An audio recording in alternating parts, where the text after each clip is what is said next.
Hello বন্ধুরা, career space YouTube চ্যানেলে আপনাদের সকলকে স্বাগত জানাই। আশা করি আপনারা সবাই ভালো আছেন। আজকে এই মুহূর্তে শিক্ষক নিয়োগ সংক্রান্ত যে সবচেয়ে গুরুত্বপূর্ণ আপডেট উঠে এসেছে, বিস্তারিত সেই সম্পর্কে আলোচনা করব।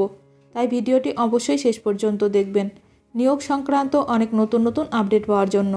যারা চ্যানেলে নতুন তারা চ্যানেলটিকে সাবস্ক্রাইব করে পাশে থাকা বেল বাটনে প্রেস করে অল নোটিফিকেশানটিকে অন করে রাখবেন, কারণ এমন ধরনের লেটেস্ট আপডেট নিয়ে এই চ্যানেলে সবসময় ভিডিও আপলোড করা হয়ে থাকে।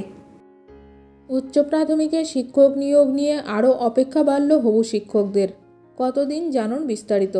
আরও অপেক্ষা বাড়ল চাকরি প্রার্থীদের। উচ্চ প্রাথমিকের শিক্ষক নিয়োগ মামলায় ফের তারিখ দেওয়া হলো। আপার প্রাইমারি নিয়োগ মামলায় ফের তারিখ দিল কলকাতা হাইকোর্ট। তেমন শুনানি হয়নি।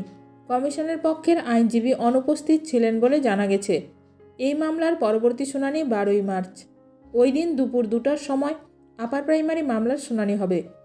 দীর্ঘ 10 বছরের নিয়োগ যন্ত্রণার অবসান কবে হবে, প্রশ্ন তুলছেন চাকরিপ্রার্থীরা। সরকারের সদিচ্ছার অভাবে থমকে রয়েছে নিয়োগ প্রক্রিয়া। ক্ষোভ প্রকাশ চাকরিপ্রার্থীদের। নিজেদের প্রাপ্য আদায় করতে রাজপথে বারে বারে আন্দোলন করছেন চাকরিপ্রার্থীরা। তবে নিয়োগ প্রক্রিয়া দীর্ঘ 10 বছরেও শেষ করা যায়নি। চাকরিপ্রার্থীদের দাবি, প্রথম কাউন্সেলিংয়ের পরে দ্রুত দ্বিতীয় কাউন্সেলিং শুরু করতে হবে এবং যোগ্য প্রার্থীদের অবিলম্বে নিয়োগ করতে হবে।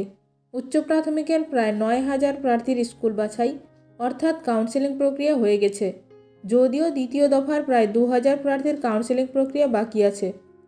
নিয়োগ প্রসঙ্গে এক চাকরিপ্রার্থী জানান, উচ্চ প্রাথমিকের 14,339টি শূন্যপদের মধ্যে মেধা তালিকায় নাম উঠেছে 13,334 জনের। এর মধ্যে 8,900 জনের প্রথম কাউন্সেলিং হয়েছে, দ্বিতীয় কাউন্সেলিং বাকি আছে। ফের তারিখ দেওয়া হলো।